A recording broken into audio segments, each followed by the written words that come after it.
Om Namo Bhagavate Vasudevaya.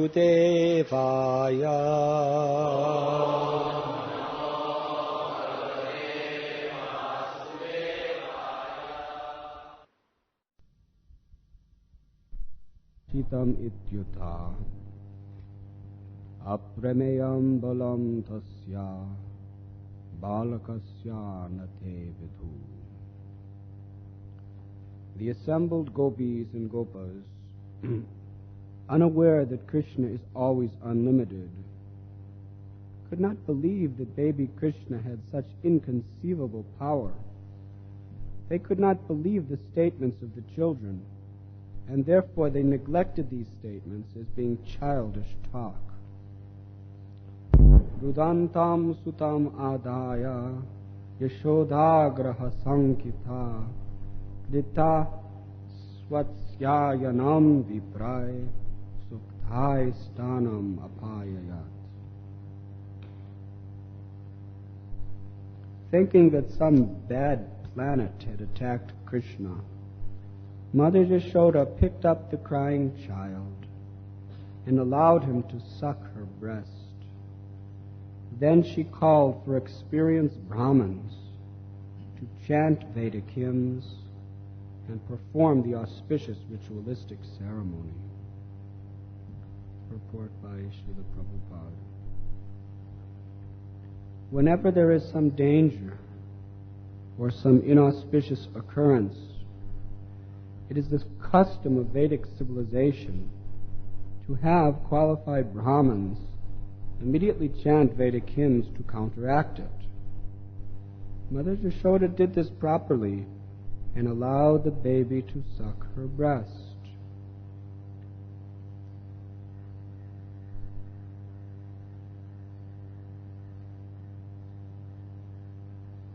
Purvavat stapitham gopaya bali bhisa parichchadam viprah bhutvat shayam chakrur dadyakshata kusam bhubi.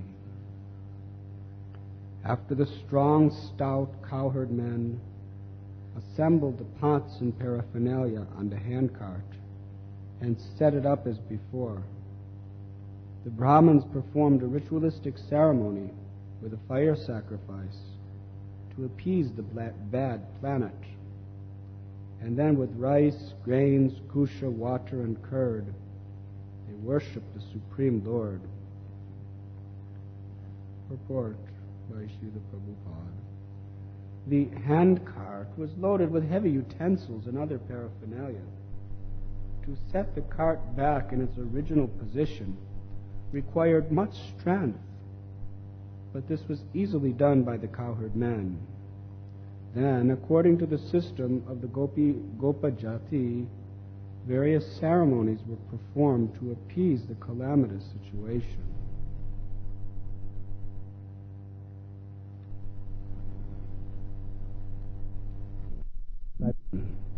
Of Krishna's glorious deliverance of the ghostly demon Shakatasura.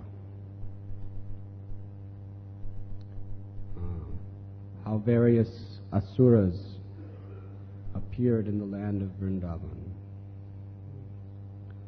Shakatasura appeared in a most harmless form as a cart, as not a modern day device with a motor and an engine, but a simple hand-pulled cart, not filled with weapons or explosives, but just filled with ordinary household utensils such as pots and pans, spoons. In this way he appeared most harmless, absolutely in a harmless-looking, ordinary form. But behind this was the deception of a very, very great demon. When a devotee,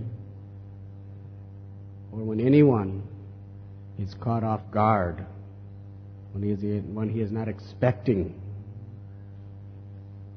danger, he is most vulnerable to be harmed. And therefore, the Shastras and the great saints have warned us again and again and again through their words. Padam padam yadvi padam natesham. That this world is a place of danger at every step. We should never think anything to be ordinary, all right, or safe. Maya is everywhere. And her potencies to delude us, to divert our attention away from Krishna's service, are in the most gross and subtle forms all pervasive in this material existence. And if a devotee is not very careful and very aware, then such a devotee will undoubtedly fall under the influence of Maya without even knowing it. How thorough and careful Maya is conducting her affairs in this world, we cannot understand. We'll never understand.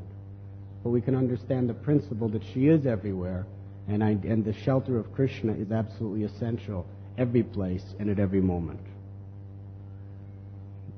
Queen Kunti, she prayed that terrible calamities may continue to fall upon her, because then it was easy to see the dangers of the world, and it was quite apparent how much she was requiring to utterly helplessly take shelter of Krishna and call out his name. But when everything is very nice, everything is very good, it appears that there's no danger. But actually danger is everywhere. And when we're unprepared, when we're not seeking shelter, then we are vulnerable to be deluded, to be diverted from the path of bhakti. So the most foolish person is the person who says everything is all right, I'm doing very well, and everything is just so nice and there's no problem. I'm very Krishna conscious. If a person thinks like that, then he's right under the cart of Shakatasura. It's ready to fall upon him.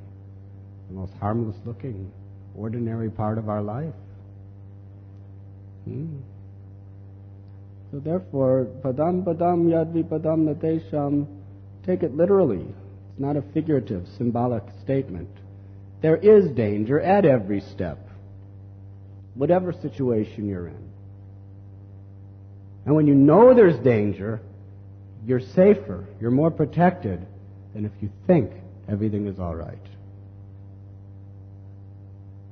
Because everyone knows, in warfare, if you can catch the enemy off guard, you can defeat them. It's like enemies throughout history have always done like this. They always just try to find the particular time when their opponents will be most off guard. Then they will strike. The Second World War. Pearl Harbor Day. There was that everybody who just the least expected moment, they bombed. And actually they were successful. The Japanese literally destroyed 100% of the entire U.S. Navy. There was nothing left in one day. Because the whole Navy was in one place at their central base. And they bombed it. Nobody had any expectation. They were all sleeping.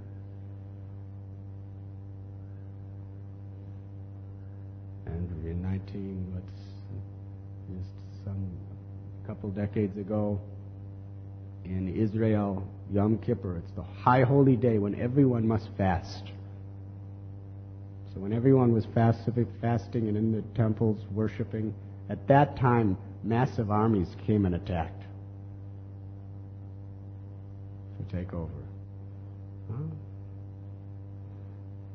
So in this way, in warfare, if you know the vulnerability, then you can defeat. And when are you most vulnerable? When you're not expecting it. It's like in Mahabharata. What was that great warrior's name? Kichak, the son of one great king. He was trying to seduce Draupadi. And Bhima, he became very angry. So Bhima was not only powerful, but he was also very intelligent, because this Kichak was very undefeatable, very strong. So Bhima decided, I will get him at his weakest point. So he disguised himself as Draupadi and went into the room at night. And Kichak, he was completely not thinking at all about fighting. He was thinking about enjoying sex life. And sex desire completely weakens a person. He was completely weakened, completely just like in a helpless condition, begging this woman for some enjoyment. And in that state, Bhima just easily pulverized him. So if a person is off guard, a person is very vulnerable. So Maya is everywhere. She's all pervasive. And her constant meditation in the service of Krishna is to test the devotee and to delude the materialist. And therefore, it is Krishna's mercy when he keeps the devotee in a situation where he never thinks everything is all right. Where he always knows that there is danger and Krishna must be. Of course, does this mean a devotee should be just walking around in complete fear every day? The materialistic people, they are like rabbits. The lion is about to devour them, and their defense mechanism is to keep their eyes closed. If they don't see it, they don't have to worry about it. So in this way, the so-called fearlessness and peace of mind of a materialistic person is just that he's blinding his eyes. He's not willing to see the reality around him. He puts himself in a dream world, in a hallucination. It creates a massive hallucination all around him.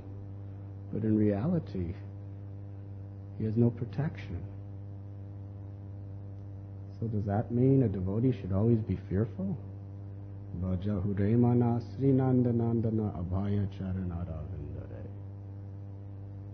A devotee should be, in his fear of Maya, always running to Krishna. Because in the lotus feet of Krishna, you become fearless.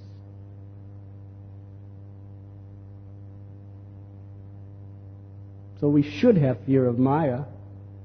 And that fear of Maya brings complete fearlessness into our life. A pure devotee is so much immersed in Krishna, taking shelter of Krishna. Just the thought of forgetting Krishna is more fearful than death. So this fear is very healthy. In this fear is fearlessness. Where there is no fear of Maya, there is complete illusion. And how much Maya is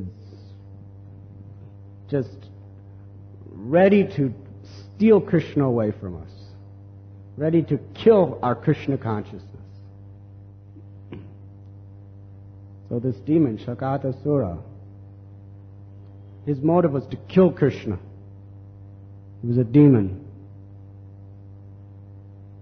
So similarly, the demonic influences of this world are always trying to kill Krishna within our heart, which means kill our remembrance of Krishna, kill our dependence of Krishna. As soon as Krishna is killed, we're finished spiritually. were completely under the control, the captivity of the enemy. And sometimes the demons appeared in Vrindavan as very, very big asuras. When Aristasura came charging in, there was no question whether he was a nice person or not. Everyone knew he was really a demon. He was causing earthquakes and everything. He was a massive monster. Putana appeared like a motherly lady. She was very attractive. But Shakatasura, he appeared in such a way that was just absolutely the most insignificant thing possible, that nobody would ever think of. On the streets of Vrindavan, there's so many houses, so many carts. Didn't stand out. Putana stood out as something very beautiful. Aristasura, Kaliya, Dhenukasura, they stood out because of their prowess and greatness. They created great fear. But Shakatasura, very dangerous demon, because he just looked, in this room, how many chairs, how many benches, how many fans? Are we afraid of any of these things? Do we even think about any of these things?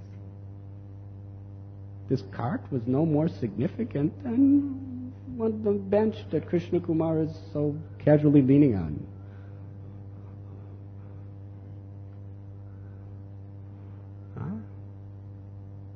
We have to, by hearing and by good association, we must never put our trust in this illusory energy. We must always understand the need of strictly surrendering to Krishna. And that is why it is very important to have a very disciplined, strict life. To keep that determination alive in our hearts.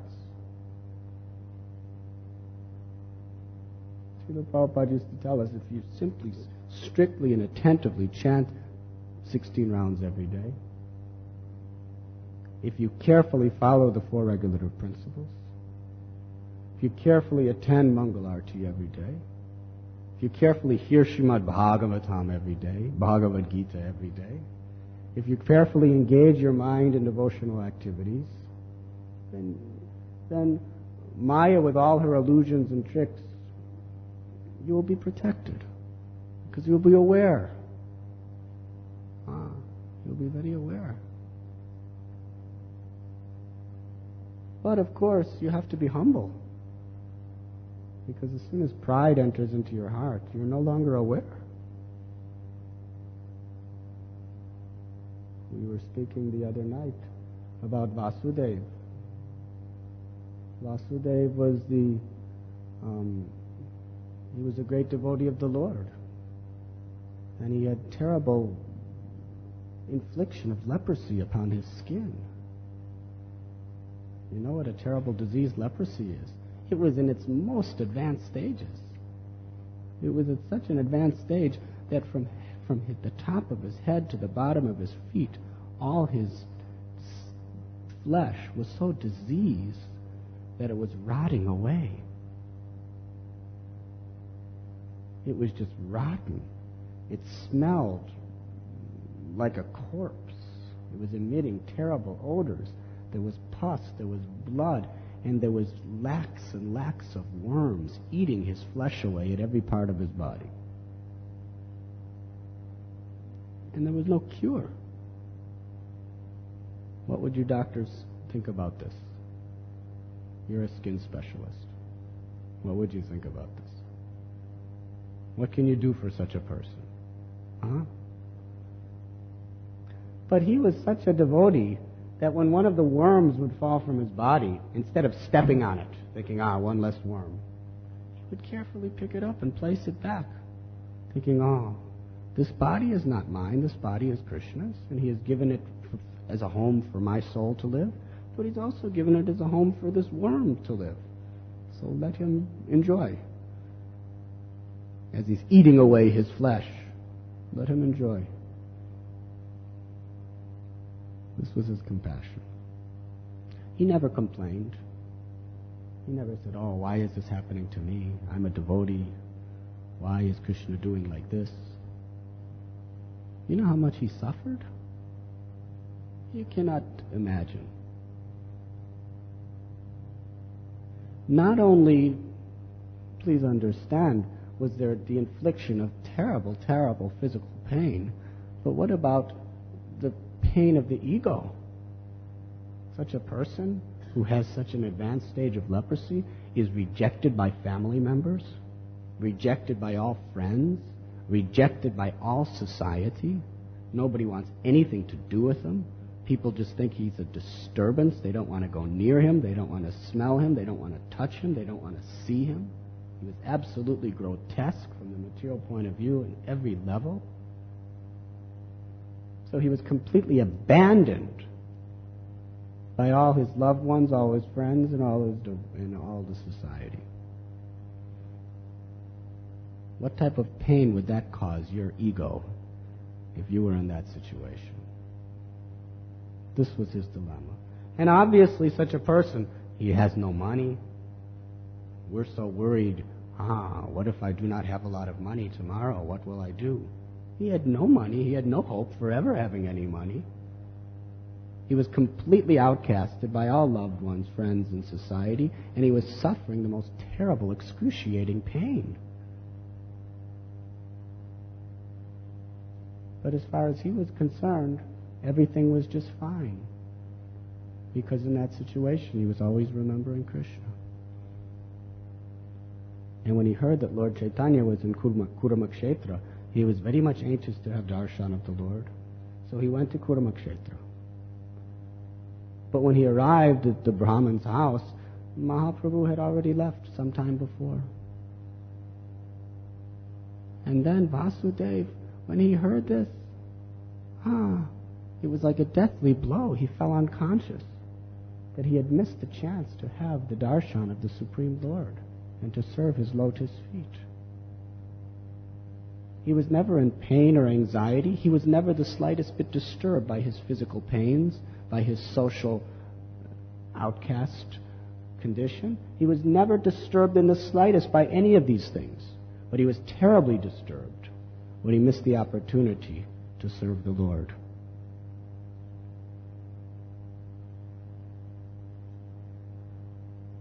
What was his priority in life? And then Sri Chaitanya Mahaprabhu, knowing such devotion of such a devotee who actually fell unconscious, so disturbed and pained his heart was, that he missed the chance to offer this service. Chaitanya Mahaprabhu came back to that place. And what did he do when he came back? Mahaprabhu embraced Vasudeva. And when he embraced him, he cured the whole disease. He became beautiful. His body had a golden effulgence. All the disease was absolutely removed. He had a young, strong, healthy, handsome, effulgent body. Now let me ask you, doctors, that if you had a patient who was so miraculously cured, what would be his response? What do you say? Would he be happy? Would he be grateful? Vasudeva was not. Vasudeva was terribly disturbed that he was cured. There was no anxiety in his heart when he was suffering the disease. There was no anxiety or disturbance in his heart when he was just suffering unbearable pain and disgrace. But when he was cured, there was great anxiety in his heart.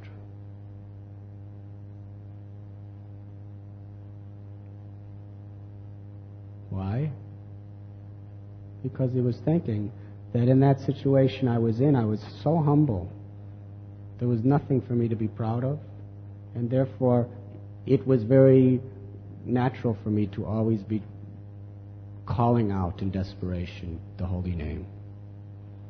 But now I've achieved special mercy from the Lord. Everyone who sees me is going to know that the Lord had performed a miracle just for me. Now I have a handsome body, a beautiful body, an effulgent demigod-like body. Now, what will keep me from being proud? And as soon as pride enters my heart, any of my service, any of my chanting of the holy names, it has no meaning to you, my Lord. My life is to please you. This is a great obstacle to my pleasing you. Therefore, now I am afraid. Now I am disturbed. Please tell me, my Lord, how can I be in this situation and free from pride? And Mahaprabhu told him, always chant the holy names, associate with devotees. Whoever you meet, you instruct them in the science of Krishna. If you just follow this instruction on my order, you will never become proud. Your service desire will never become less. And then Mahaprabhu left. So this is a beautiful story, which shows the priority and the determination of a true devotee of the Lord. Only one thing in his life is disturbing: not having that humble service attitude. To lose that, to lose the opportunity to serve the Lord and to please the Lord, is the only anxiety in the heart of a devotee. Whatever the physical, mental, or material conditions of life, a devotee takes every situation as an opportunity to further his service. So in this sense, Vasudeva taught us that the most dangerous times in life is when everything appears very nice, very normal. Because then we're off guard. And when we're off guard, lust, anger, envy, pride, greed, they so easily come into our life. Because if we're not calling out for Krishna, these things must come into our life. There's Krishna and there's Maya. If you're not surrendering to Krishna, Maya is going to take over. Any moment you're not calling out for Krishna, Maya is there.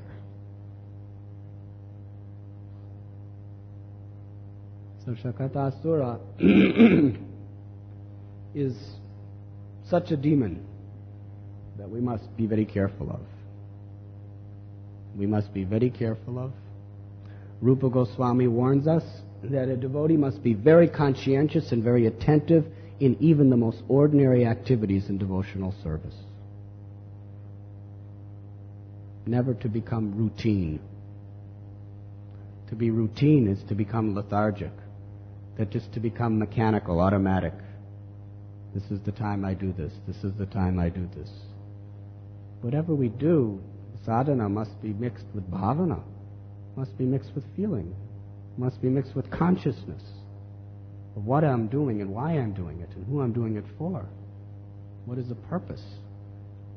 Whether we're sweeping the floor, whether we're listening to class, whether we're doing our work outside as a doctor or a stock consultant or a temple president, or Food for Life, or a lawyer, or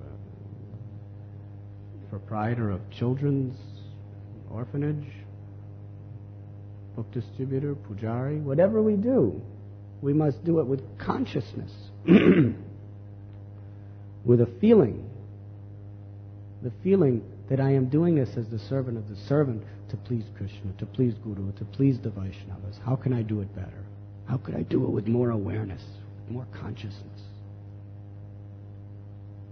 It's very essential. Otherwise, the demon Shakatasura is right there to fall on your head, completely divert you, to kill the Krishna in your heart. Really, what does death mean? Death means forgetfulness. There's no such thing as death.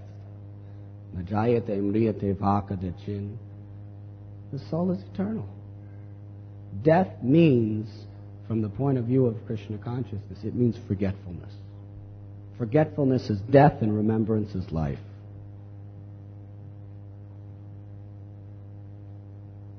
So the demoniac influences of this world are appearing in so many wonderful ways. You see, when the demons come, like I was explaining, when they come, like Keshi demon, they reap so much fear in our heart that we think, I don't want to be a devotee. I don't want to be on Krishna's side, because these are the demons that come to get you if you're on Krishna's side. Better I take the side of the demon. Then he will protect me. Huh? So that's how Maya tricks us through them. Shakatasura, we're on Krishna's side. Everything is nice. Everything is ordinary. Everything is routine. Through all these situations, the demonic forces are trying to get us to forget Krishna. And when we forget Krishna, spiritually, we are dead. When we remember Krishna, we are full of life. So Krishna was laying under this demon, Shakatasura. But Krishna knew what is this demon. He knows everything. And how wonderful. Vishwanath Chakravarti Thakur explains the difference between the Krishna avatar and other avatars. When Vamanadev wanted to take the universe from Bali, he expanded his legs to be so big that they extended to cover the whole universe in 2 steps. Vamanadev, who was just a little dwarf, assumed such a gigantic size. And when Lord Narayan wanted to kill Hiranyakashipu, he assumed an enormous, immense form of Narahari, tore the demon Hiranyakashipu to pieces. In various incarnations, the Lord has appeared in so many ways to conquer powerful demons. But Krishna's tu Bhagavan Swayam. He is most perfect and complete. He did not have to change himself in any way. He was just a little baby. He didn't even have to extend his leg with his foot, which is so soft and lotus-like. It is explained his foot was like soft leaves. So tender. Baby. You know what a baby's foot? You can imagine Krishna's baby foot. How soft, how pleasing. And he didn't make it like, oh, I want to kill this demon, but rather he was like a baby. He was in anxiety because he wanted the milk from his mother. Mother Jashoda, during the Uttana festival, there were so many guests. She thought, my baby is tired. She placed him under this cart. Oh, why under the cart? Because she thought it was the most protected place for him. Because under a cart means nobody's going to step on him. The shade from the sun. What she considered to be the most protective place was the most dangerous place. We have to be very beware. That is how Maya works. That's how the demons work. Gain your confidence and then kill you, exploit you. That's how the whole advertising agency. Gain the person's confidence, make them feel very comfortable and protected with their product, and exploit them.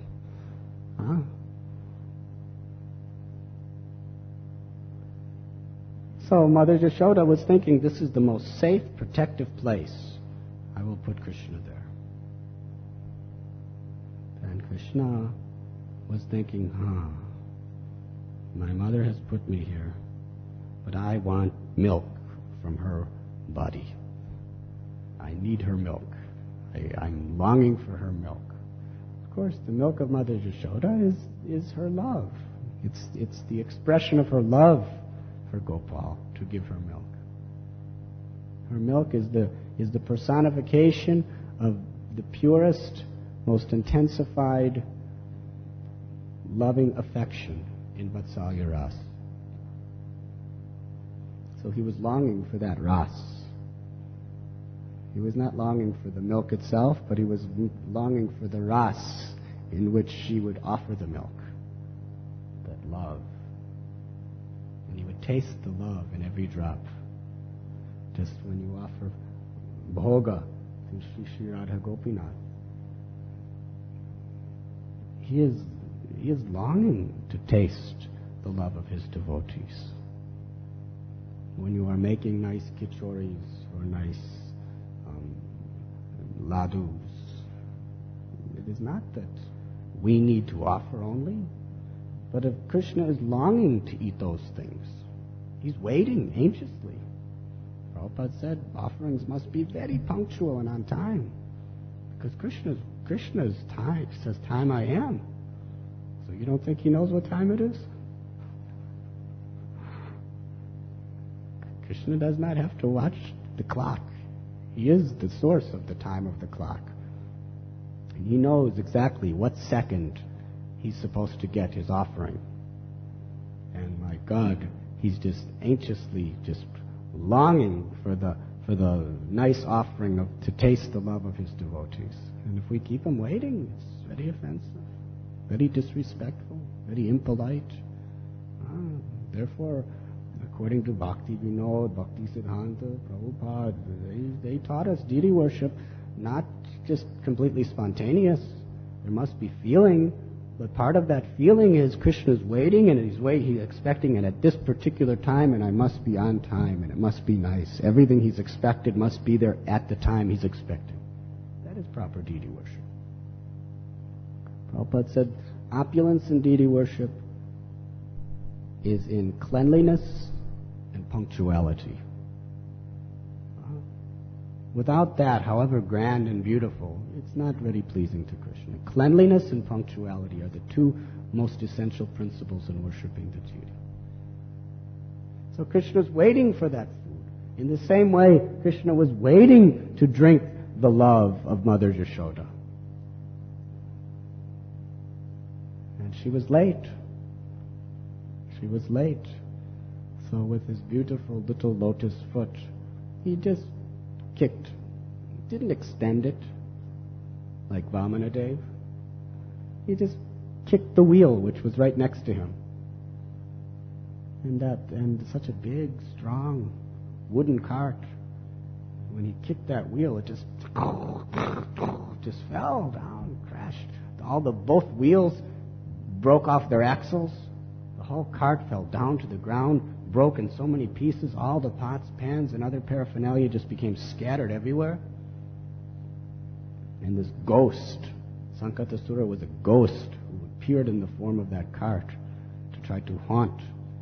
He was completely fell to the ground and defeated.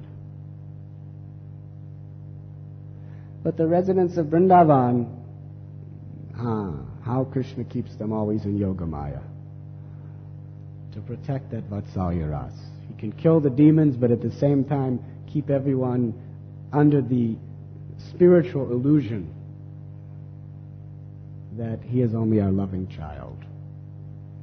So Mother Yashoda and Nanda Maharaj and the other gopis, they were very much disturbed by all this. How is it possible?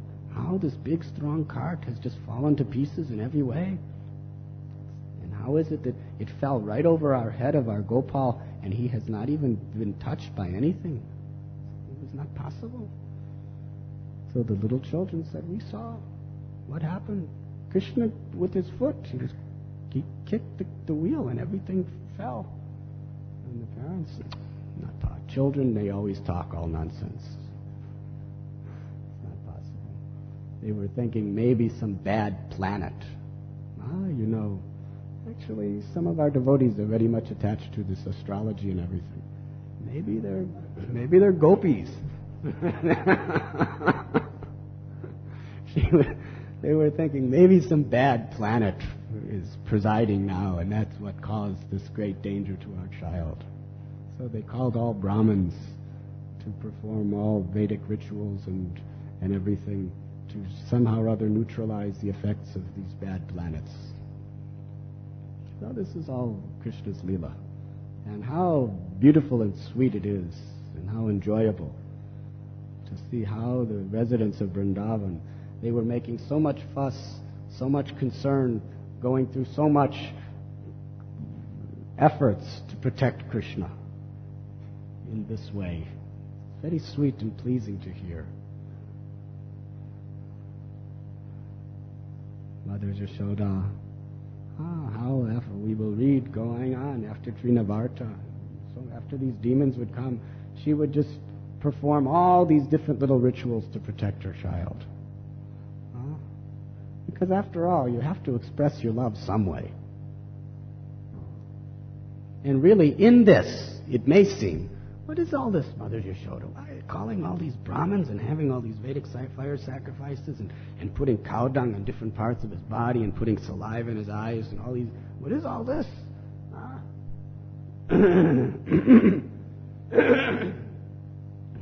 It's all rituals. But it's not all rituals. It's a ways and a means that she can express her love for Krishna. And this is actually a purpose of all ritual. Sometimes we see ritual looks very foolish. But really it's not foolish if it is a physical means of expressing your love for Krishna. That's the essence of ritual. But without that bhavana, without that feeling, then rituals are absolutely useless.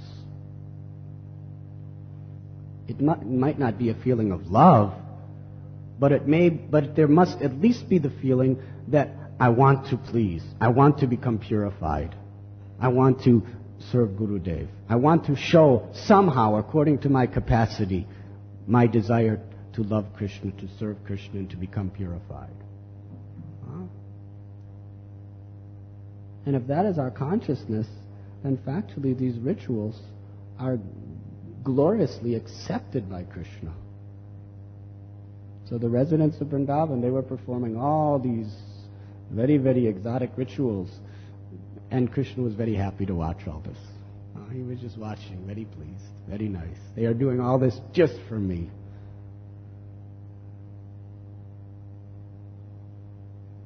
Superstitious as they are, it's all for me. That is Vrindavan.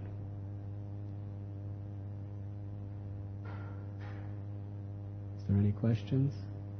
Yes?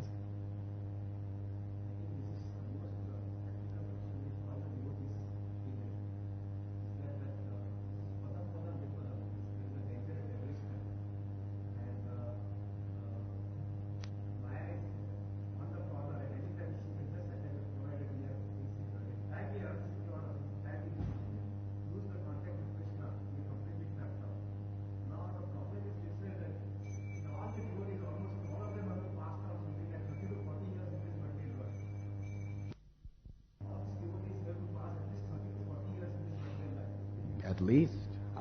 How do you know at least? How do you know at least? You may not have one day to live. This is an illusion. What? No, what is normal in this material world? Normal is your relative perception.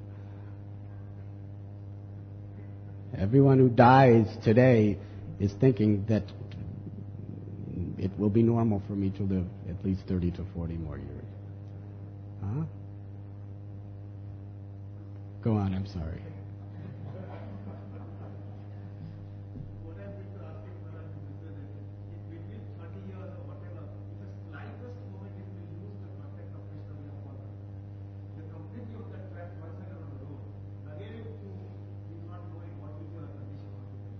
So how to see that this 30 years or whatever, such a long span of time, we don't lose our determination, we don't lose our enthusiasm for the slightest moment, and just go through clearly out from this material world altogether. Because this is a very risky proposition to spend such a long span of time without losing a single bit of contact of Krishna, away from Krishna. Because the day we are away from Krishna, I am there. So how to be completely pure for such a long span of time?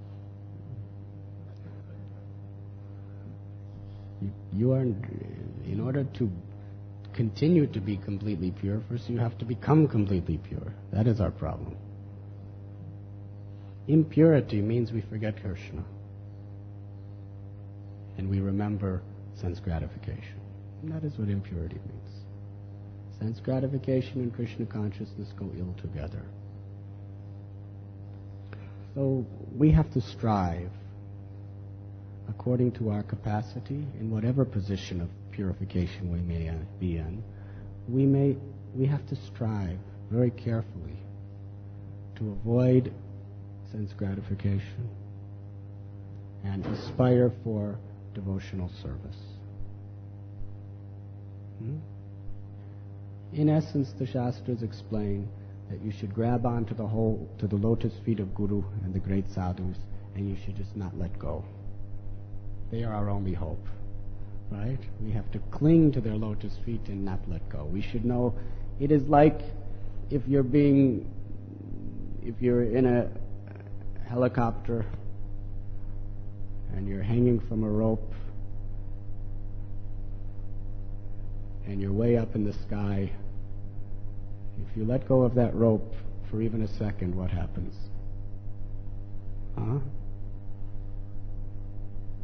Will you let go? Will you forget about the rope? If you forget about the rope, you'll let go. The lotus feet of Gurudev, which means the instructions of Gurudev, it is like the rope. And we should hold on to that rope with the same sense of urgency as we would hold on in that situation I just explained. Knowing that if I let go, God knows where I will go. So we have to simply endeavor in this consciousness, and Krishna will protect us. Krishna says in Gita,